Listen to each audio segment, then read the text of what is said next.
Halo Sobat Sosiologi, bertemu lagi dengan mata pelajaran Sosiologi.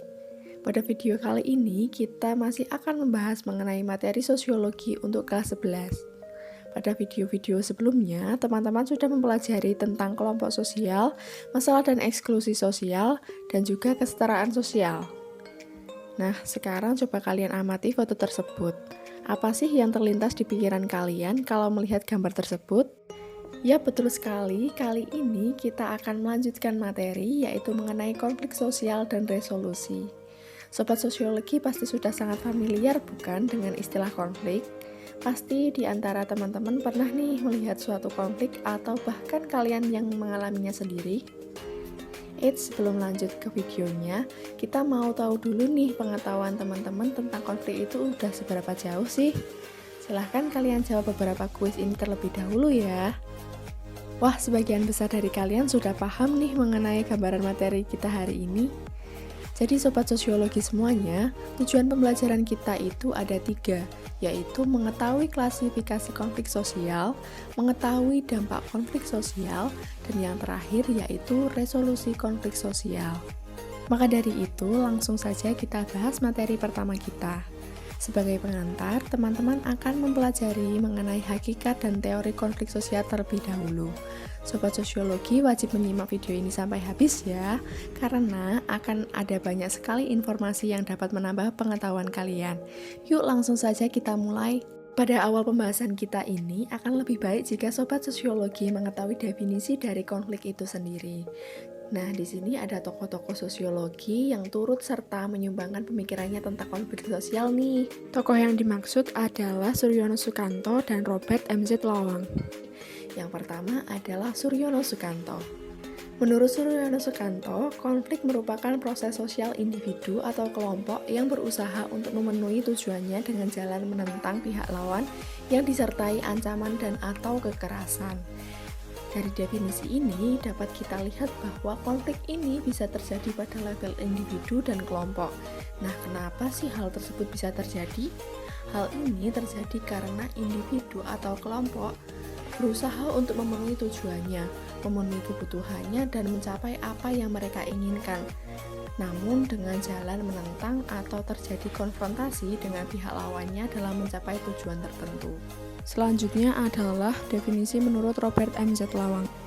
Beliau mengemukakan bahwa konflik adalah perjuangan untuk memperoleh nilai kemudian status dan kekuasaan, di mana tujuan mereka tidak hanya memperoleh keuntungan, tapi juga membuat tunduk saingannya. Nah, dari definisi ini dijelaskan unsur yang sebenarnya ingin dicapai yang bisa mengakibatkan terjadinya konflik. Pertama yaitu dalam memperoleh nilai, kemudian memperoleh status, memperoleh kedudukan, atau bisa juga memperoleh kekuasaan. Nah, proses untuk mencapai hal-hal tersebut seringkali terjadi upaya untuk mengalahkan dan menundukkan saingan. Inilah yang disebut konflik sosial menurut M.Z. Lawang. Tokoh selanjutnya yaitu Stoner dan Freeman. Stoner dan Freeman mendefinisikan konflik dalam 2 pandangan, yaitu pandangan tradisional dan pandangan modern. Dalam pandangan tradisional, konflik itu dapat dihindari karena konflik dapat membawa kekacauan dalam organisasi dan mencegah adanya pencapaian tujuan yang ingin dicapai secara optimal. Sedangkan dalam pandangan modern, konflik itu tidak dapat dihindari karena banyak faktor penyebab adanya konflik di masyarakat. Kemudian tokoh yang terakhir yaitu Myers. Menurutnya konflik juga terbagi menjadi 2 pandangan, yaitu pandangan tradisional dan pandangan kontemporer. Sama dengan pandangan tradisional Stoner dan Freeman, pandangan tradisional Myers menjelaskan bahwa konflik itu tidak baik dan bersifat negatif. Artinya, konflik dalam masyarakat seharusnya memang dihindari. Sedangkan pandangan kontemporer menjelaskan bahwa konflik sebagai sesuatu yang tidak dapat dielakkan. Artinya, konflik merupakan konsekuensi logis di dalam proses hubungan dan interaksi antar individu maupun kelompok di masyarakat. Itu tadi mengenai pengertian konflik menurut tokoh-tokoh sosiologi. Nah, selanjutnya kita akan membahas mengenai faktor-faktor apa saja yang menyebabkan terjadinya konflik itu sendiri. Sobat Sosiologi pasti tahu betul ya kalau konflik itu tidak terjadi dengan begitu saja. Pasti ada alasan yang melatar belakangi terjadinya konflik tersebut. Langsung saja kita bahas faktor-faktor penyebab tersebut satu persatu ya. Faktor penyebab yang pertama adalah adanya perbedaan individu. Manusia secara individu memiliki kepribadian yang berbeda-beda. Ada orang yang tertutup, ada yang terbuka. Secara emosional ada yang emosinya cenderung tenang, namun ada juga yang emosinya meledak-ledak, atau ada juga orang yang sensitif, mudah tersinggung, mudah marah, dan lain sebagainya. Hal ini bisa menjadi faktor penyebab terjadinya konflik antar individu maupun kelompok. Kemudian faktor yang kedua yaitu adanya perbedaan latar belakang kebudayaan. Nah, kebudayaan ini juga merupakan faktor yang dapat menyebabkan terjadinya konflik. Ketika perbedaan kebudayaan ini dijadikan sebagai sesuatu yang menyebabkan perpecahan dalam kehidupan masyarakat, artinya antara satu kebudayaan dengan kebudayaan lain itu tidak ada rasa toleransi, tidak ada respect, tidak ada perasaan saling menghormati, dan muncul sikap etnosentrisme. Yang terakhir yaitu adanya perbedaan kepentingan. Sebelumnya sudah dijelaskan pada definisi para ahli bahwa mencapai sebuah nilai, status, dan kekuasaan merupakan bentuk dari kepentingan yang berbeda-beda. Bisa kita lihat dalam konflik antara pedagang kaki lima dengan aparat pemerintah yang ingin menertibkan mereka. Dalam hal itu selalu terjadi konflik karena mereka memiliki kepentingan yang berbeda.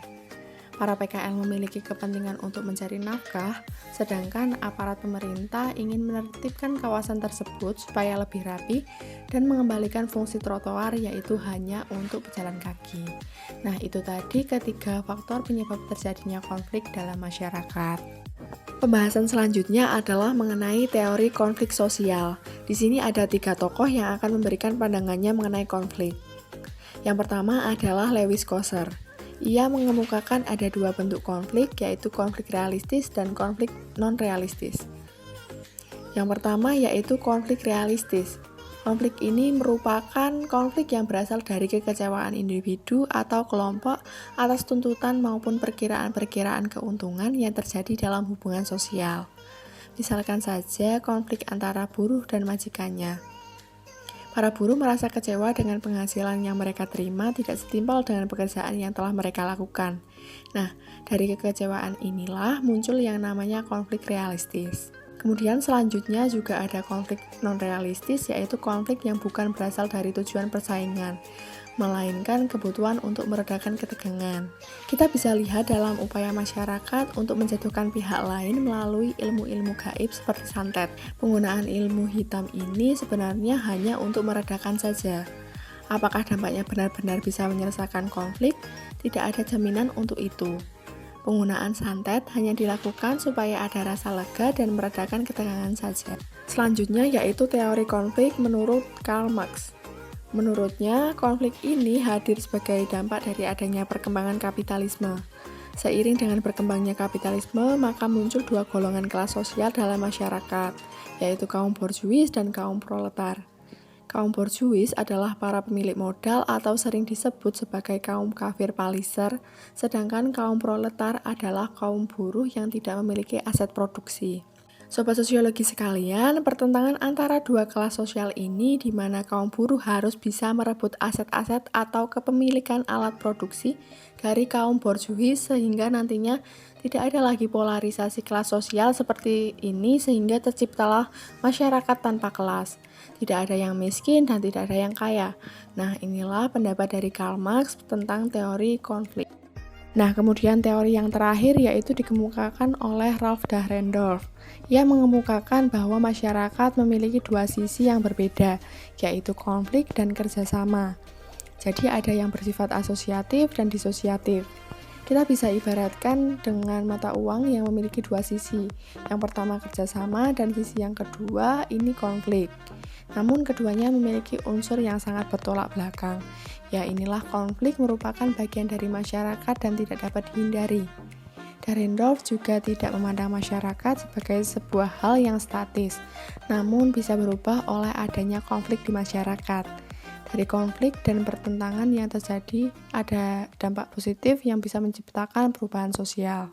Nah, itu tadi mengenai hakikat, definisi, dan teori mengenai konflik sosial. Untuk menguji pemahaman Sobat Sosiologi, yuk kerjakan kuis berikut ini. Terima kasih sudah mengikuti materi hakikat dan teori konflik sosial. Sampai jumpa di materi-materi selanjutnya.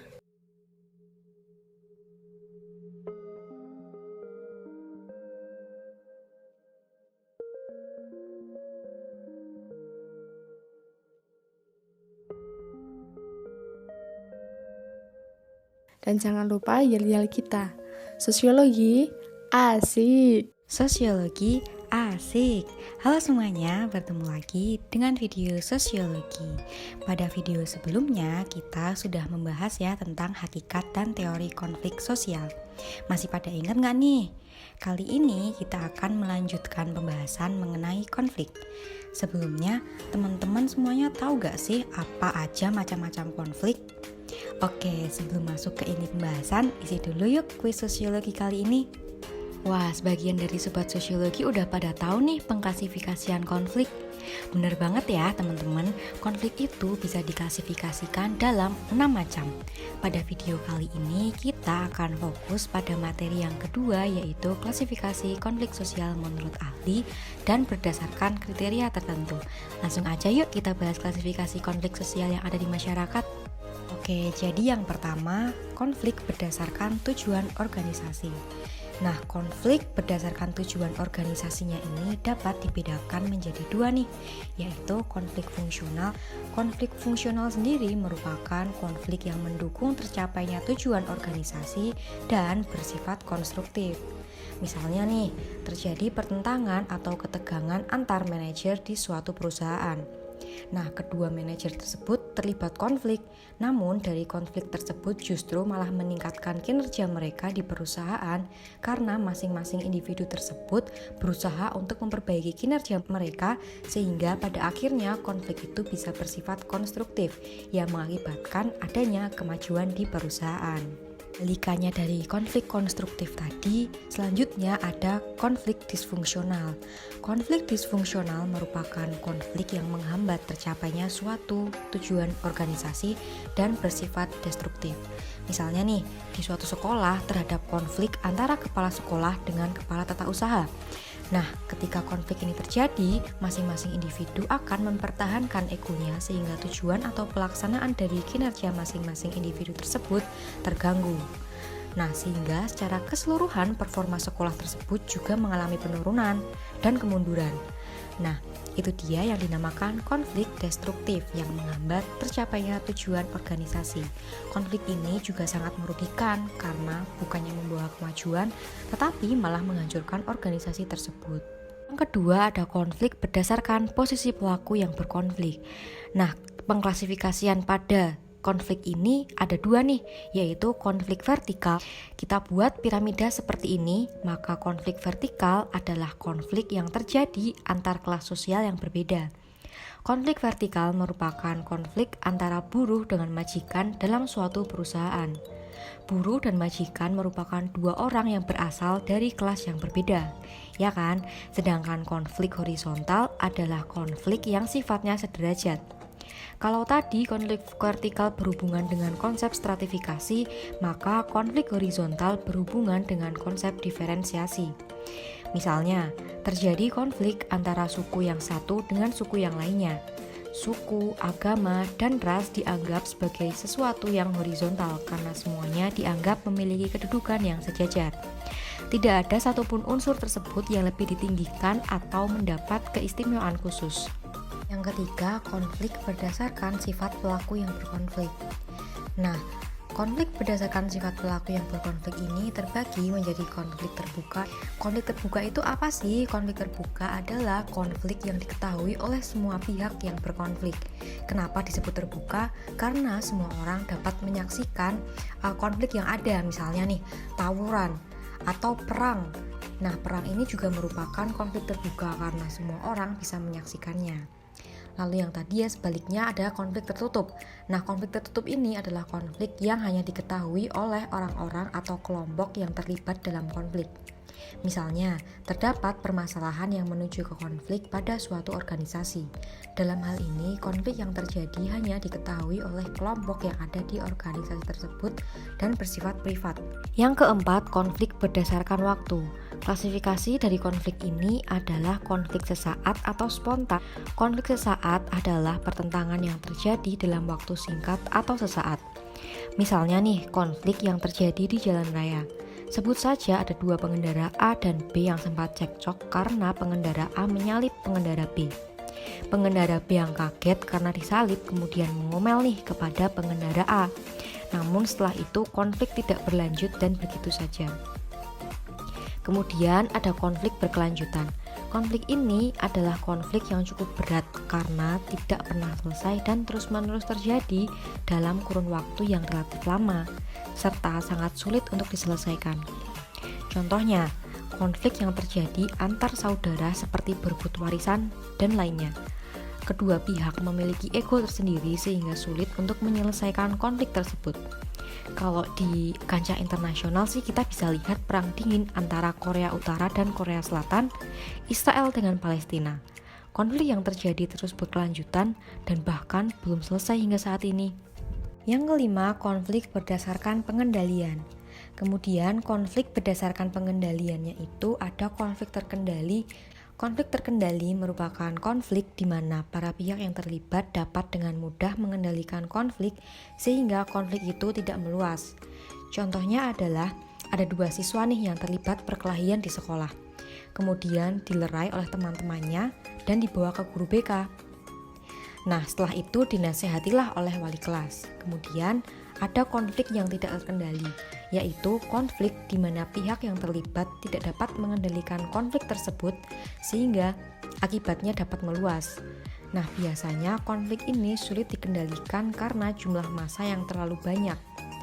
Contohnya, ada perkelahian siswa antar kelas sehingga terjadi saling lempar dan saling menyakiti.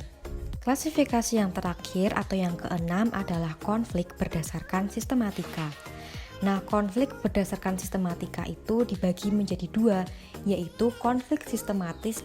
Kalau konflik sistematis ini adalah konflik yang telah direncanakan secara sistematis dan tertata, serta memiliki tujuan yang ingin dicapai. Misalnya, di dalam desa terdapat warga yang tersinggung dengan warga desa yang lain. Kemudian warga desa tersebut merencanakan penyerangan ke warga desa lainnya tersebut. Nah, penyerangan sudah didesain terlebih dahulu sehingga konflik ini dinamakan konflik sistematis. Sedangkan konflik non-sistematis adalah konflik yang memiliki sifat acak dan terjadi secara spontan. Misalnya nih, ada dua kelompok remaja yang saling bertemu, kemudian ada peristiwa saling ejek yang menyebabkan perkelahian antara keduanya. Nah, itu tadi ya materi mengenai klasifikasi konflik sosial.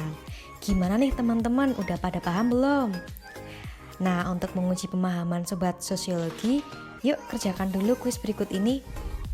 Wah, ternyata sobat sosiologi udah pada paham ya, keren banget nih. Terima kasih teman-teman yang sudah mengikuti video ini dari awal sampai akhir. Semoga pemaparan materi dalam video ini bisa dimengerti dan kalian bisa mendapatkan tambahan pengetahuan setelah menonton video ini. Sampai jumpa di video selanjutnya dan oh iya, jangan lupa yel-yel kita sosiologi asik. Halo teman-teman sosiologi, bertemu lagi kita di bagian ketiga dari materi konflik sosial. Oke, sekarang kita akan membahas tentang dampak konflik sosial nih. Perlu diingat, konflik yang terjadi di masyarakat tidak selalu berdampak negatif loh. Ternyata jika kita kaji lebih dalam lagi, konflik juga bisa berdampak positif baik untuk individu atau kelompok. Nah, sebagai awalannya kita kerjakan kuis dulu seperti biasanya yuk. Gimana nih sobat sosiologi? Ternyata konflik bisa meningkatkan solidaritas internal ya, dan membuat banyak dampak positif. Berikut ini beberapa dampak positif dari konflik sosial yang ada di masyarakat. Yang pertama yaitu konflik bisa menghidupkan norma lama dan menciptakan norma baru. Misalnya dalam suatu desa terjadi konflik antara pendatang dan penduduk lama. Dengan adanya konflik itu, maka akan memunculkan kembali norma atau aturan lama, dan aturan baru juga bisa muncul untuk melengkapi aturan lama yang sudah ada. Kemudian yang kedua yaitu konflik bisa mengurangi ketergantungan antar individu. Misalnya nih, adanya konflik antar individu yang terjadi dapat memunculkan gap atau perpecahan hubungan sehingga dapat menyebabkan hubungan antar individu meregang dan masing-masing ingin menunjukkan kemandirian. Yang ketiga, konflik dapat meningkatkan solidaritas kelompok. Konflik yang terjadi antar kelompok atau outgroup dapat menyebabkan individu di suatu kelompok tersebut merasa memiliki musuh dari kelompok lainnya dan akan mempererat solidaritas dalam kelompoknya. Yang keempat yaitu konflik bisa memperjelas aspek kehidupan yang belum jelas. Contohnya yaitu belum jelasnya suatu batas wilayah pada suatu desa yang menyebabkan konflik antar masyarakat. Nah, konflik yang terjadi pada akhirnya dapat menemukan titik akhir di mana batas wilayah ditentukan dan disetujui oleh semua warga. Dampak positif konflik yang kelima yaitu konflik memungkinkan adanya penyesuaian kembali norma-norma, nilai-nilai, serta hubungan-hubungan sosial dalam kelompok. Ketika terjadi konflik berarti memang nilai dan norma harus disesuaikan kembali agar kehidupan masyarakat kembali tentram. Contohnya yaitu konflik antar masyarakat pendatang dan penduduk asli tadi. Ketika konflik selesai, maka perlu adanya penyesuaian norma dan nilai untuk mencegah konflik berulang dan terciptanya konsensus antara kedua kelompok tersebut. Dampak positif konflik yang terakhir yaitu konflik dapat berfungsi sebagai sarana untuk mencapai keseimbangan antara kekuatan-kekuatan yang ada di dalam masyarakat. Misalnya, terdapat kelompok yang mendominasi dalam bidang ekonomi dan terjadilah konflik di antara mereka. Nah, dari konflik yang ada nantinya akan terbentuk keseimbangan di mana kelompok-kelompok tersebut saling berbagi. Contohnya terjadi perebutan lahan parkir antar kelompok tukang parkir. Pada akhirnya terbentuk kesepakatan dalam pembagian lahan dan keseimbangan tercapai di masyarakat. Nah, selain dampak positif, konflik juga memunculkan dampak negatif nih. Biasanya dampak negatif ini muncul kalau konflik terjadi secara berkelanjutan dan kurangnya langkah untuk menyelesaikan konflik. Dampak negatif dari konflik sosial yang ada di masyarakat yaitu yang pertama perpecahan.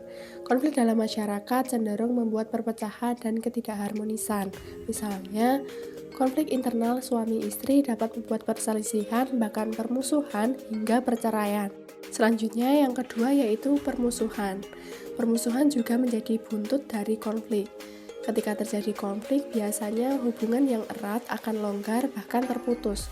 Konflik antar sahabat akan membuat keduanya terpecah belah walaupun sebelumnya saling dekat dan menyayangi. Yang ketiga yaitu kekerasan. Terjadinya konflik dalam kehidupan masyarakat juga seringkali disertai dengan tindakan kekerasan. Misalnya dalam sebuah pertandingan futsal. Kemudian supporter tim yang kalah merasa tidak terima dan melakukan tawuran disertai penusukan ke supporter lawan hingga menimbulkan korban jiwa. Nah, kekerasan ini dapat dikategorikan menjadi 3 jenis, yaitu kekerasan fisik, kekerasan struktural, dan kekerasan psikis. Kekerasan fisik merupakan kekerasan nyata yang dapat dilihat dan dirasakan oleh tubuh, misalnya memukul dan menonjok bagian tubuh. Kemudian, kekerasan struktural adalah kekerasan yang dilakukan oleh individu atau kelompok dengan menggunakan hukum, sistem, ekonomi, dan kebiasaan. Misalnya yaitu penindasan yang dilakukan oleh aparat kepolisian.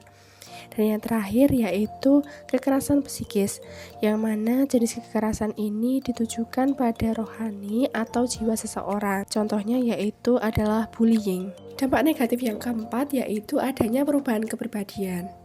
Hal ini terjadi karena adanya konflik antar individu atau kelompok. Misalnya dulu sebelum terjadinya konflik antara individu, keduanya berhubungan sangat erat dan saling menyayangi. Namun ketika konflik mulai terjadi di antara mereka, hubungan tidak lagi harmonis dan individu mengalami perubahan kepribadian menjadi seseorang yang tertutup dan saling membenci. Nah, dampak yang terakhir yaitu konflik dapat menimbulkan jatuhnya korban jiwa. Nah, jatuhnya korban jiwa menjadi dampak negatif konflik yang paling merugikan karena hal ini tidak lagi berkaitan dengan materi, namun nyawa seseorang. Seperti yang sudah disinggung sebelumnya pada poin kekerasan tadi, misalnya di pertandingan sepak bola ada pihak yang merasa dirugikan, ada pihak yang merasa dicurangi, akhirnya terjadi provokasi dan terjadi bentrok antar supporter. Dan hal ini menimbulkan jatuhnya korban jiwa. Bahkan seringkali korban tersebut merupakan orang yang tidak bersalah sama sekali. Nah, itu tadi materi mengenai dampak konflik sosial. Bagaimana teman-teman semuanya? Untuk menguji pemahaman Sobat Sosiologi, yuk kerjakan kuis berikut ini. Wah, ternyata Sobat Sosiologi udah pada paham nih. Terima kasih teman-teman yang telah mengikuti video ini dari awal sampai akhir. Sampai jumpa di video selanjutnya. Sosiologi asik. Halo semuanya, bertemu lagi dengan video sosiologi. Pada video sebelumnya kita sudah membahas tentang dampak konflik. Masih pada ingat nggak nih?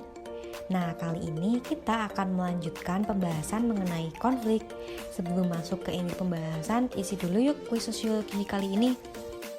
Jadi, resolusi konflik diartikan sebagai usaha untuk menangani sebab-sebab konflik dan berusaha membangun hubungan baru yang lebih tahan lama di antara kelompok-kelompok yang berseteru. Artinya apa? Artinya konflik itu harus diselesaikan. Kemudian setelah konflik itu selesai, akan ada upaya untuk menciptakan suatu hubungan baru yang lebih tahan lama di antara kelompok yang terlibat dalam konflik tersebut.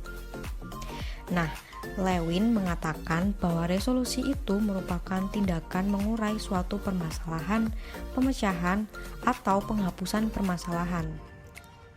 Misalnya, terdapat konflik antara satu kelompok dengan kelompok yang lainnya.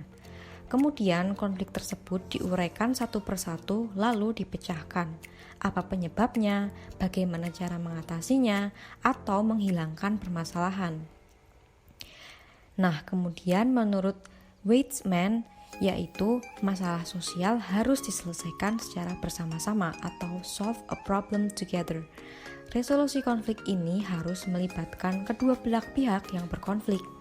Kemudian yang terakhir, Fisher mengatakan bahwa resolusi konflik adalah usaha menangani sebab-sebab konflik dan membangun hubungan baru yang bisa bertahan lama antara konflik kelompok yang berseteru. Oke, setelah tahu apa sih resolusi konflik itu, sekarang kita akan membahas tentang akomodasi atau penyelesaian konflik sosial. Yang pertama ada mediasi. Mediasi adalah upaya penyelesaian konflik oleh pihak ketiga, tetapi tidak diberikan keputusan yang mengikat. Pihak ketiga ini disebut mediator. Nah, di sini mediator hanya sebagai penengah saja dan tidak memberi keputusan. Ia hanya memberikan nasihat saja. Sedangkan penyelesaian konflik diserahkan kepada kedua pihak yang berkonflik. Misalnya nih, ada perseteruan antara dua pegawai karena terdapat kelalaian dari salah satu pegawai tersebut. Nah, kemudian atasannya pun memberikan nasihat agar permasalahan itu bisa diselesaikan dengan kepala dingin. Yang kedua ada konsiliasi. Konsiliasi adalah usaha untuk mengendalikan konflik dengan menggunakan lembaga-lembaga tertentu. Misalnya, terdapat konflik lahan antara desa A dan desa B. Nah, konflik ini nantinya dibawa ke DPRD dan dimusyawarahkan serta diberi masukan-masukan untuk menyelesaikan konflik tersebut. Yang ketiga ada arbitrasi.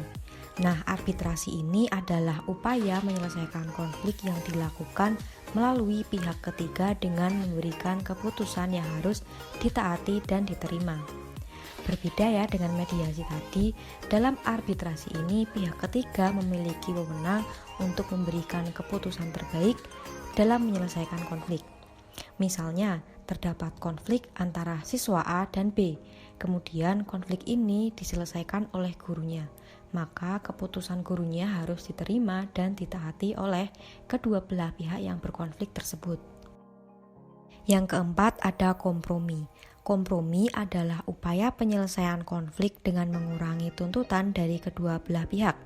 Misalnya, terjadi suatu kecelakaan antara pengendara sepeda motor. Kemudian terjadilah konflik di antara kedua pihak tersebut. Pihak yang satu meminta ganti rugi, kemudian pihak yang kedua juga marah dan menuding pihak satunya yang bersalah karena menyenggol. Kemudian terjadilah sebuah kompromi di antara keduanya, yaitu mengambil jalur damai. Yang kelima, adjudikasi. Adjudikasi itu apa sih? Adjudikasi adalah upaya penyelesaian konflik yang dilakukan melalui lembaga pengadilan. Contohnya nih, tentang konflik perebutan hak asuh anak. Yang keenam, stalemate. Nah, kalau stalemate ini adalah ketika konflik berhenti karena kedua belah pihak memiliki kekuatan yang seimbang nih. Misalnya, konflik A dan B, keduanya sama-sama kuat. Nah, kedua pihak merasa lelah karena adanya konflik tersebut dan akhirnya konflik berhenti dengan sendirinya. Yang ketujuh adalah segregasi. Nah, kalau segregasi sendiri adalah penyelesaian konflik dengan cara saling menghindar. Contohnya, ada konflik yang terjadi antara suami dan istri. Nah, di dalamnya itu terjadi perseteruan antara keduanya nih. Kemudian akhirnya mereka sepakat untuk saling menghindar dengan kembali ke rumah orang tuanya masing-masing untuk sementara waktu supaya konflik bisa mereda dan akan segera berakhir. Yang kedelapan ada subjugasi atau dominasi. Nah, kalau subjugasi atau dominasi itu adalah pihak yang kuat akan meminta pihak yang lemah mentaatinya. Contohnya, konflik yang terjadi antara pemerintah kolonial Belanda dengan masyarakat di Indonesia. Pada saat itu, Belanda memang lebih kuat daripada Indonesia dan mereka meminta pribumi untuk mentaati semua keputusan mereka. Yang kesembilan ada koersi. Kalau koersi ini adalah salah satu penyelesaian konflik dengan cara paksaan. Kenapa dengan paksaan? Karena biasanya cara ini dilakukan ketika sudah tidak ada lagi cara lain, sehingga memang harus menggunakan paksaan supaya konflik bisa berakhir. Contohnya yaitu tawuran yang tidak bisa diselesaikan dengan mudah. Maka kadang aparat harus menembakkan gas air mata untuk menghentikan tawuran tersebut. Ke-10 ada majority rule. Nah, kalau majority rule ini adalah penyelesaian konflik dengan cara voting atau mengambil suara terbanyak. Proses penyelesaian konflik didasarkan pada suara terbanyak atau keputusan mayoritas. Yang ke-11 ada minority consent. Nah, kalau minority consent itu adalah kelompok minoritas merasa tidak dikalahkan dan sepakat bekerja sama dengan kelompok mayoritas, sehingga keputusan mayoritas dengan sepakat juga disetujui oleh kelompok minoritas tersebut. Contohnya dalam pemilihan ketua kelas ada calon A dan juga calon B. Akhirnya calon B keluar menjadi pemenangnya dengan polling selisih 5% dari calon A. Pemilik suara sebanyak 5% dari calon A menerima calon B sebagai ketua kelas. Yang terakhir atau yang ke-12 ada konversi. Kalau konversi ini merupakan upaya penyelesaian konflik yang dilakukan dengan salah satu pihak bersedia mengalah. Nah, dengan salah satu pihak bersedia mengalah ini, maka secara otomatis konflik bisa selesai. Namun, jika kedua belah pihak mengedepankan kepentingannya sendiri, ya konflik akan semakin sulit untuk diselesaikan. Nah, kalau salah satu pihak bersedia mengalah, maka konflik akan cepat usai. Oke, itu tadi ya Sobat Sosiologi mengenai resolusi konflik dan penyelesaian konflik. Ternyata cara-cara penyelesaian konflik itu sangat banyak macamnya. Yang perlu kalian ingat adalah setiap konflik memiliki porsinya masing-masing. Maka tentunya cara penyelesaian yang harus diambil dalam setiap konflik itu juga berbeda-beda. Gimana nih teman-teman semua? Semoga bisa dipahami ya. Untuk menguji pemahaman Sobat Sosiologi, yuk kerjakan kuis berikut ini. Jawaban yang benar dari kuis tadi adalah mediasi. Siapa nih Sobat Sosiologi yang udah benar jawabannya? Wah, ternyata Sobat Sosiologi udah paham banget ya dengan materi ini. Kalian pokoknya keren banget. Terima kasih ya teman-teman yang telah mengikuti video ini dari awal sampai akhir. Semoga pemaparan materi dalam video ini bisa dimengerti. Dan kita juga berharap teman-teman semuanya bisa mendapatkan tambahan pengetahuan setelah menonton video ini. Ya, sayang sekali nih pertemuan kita udah selesai sampai di sini karena semua materi mengenai konflik sosial sudah kita bahas semuanya. Tetap semangat belajar dan jangan lupa jaga kesehatan. Oh iya, jangan lupa ya yel-yel kita, sosiologi asik.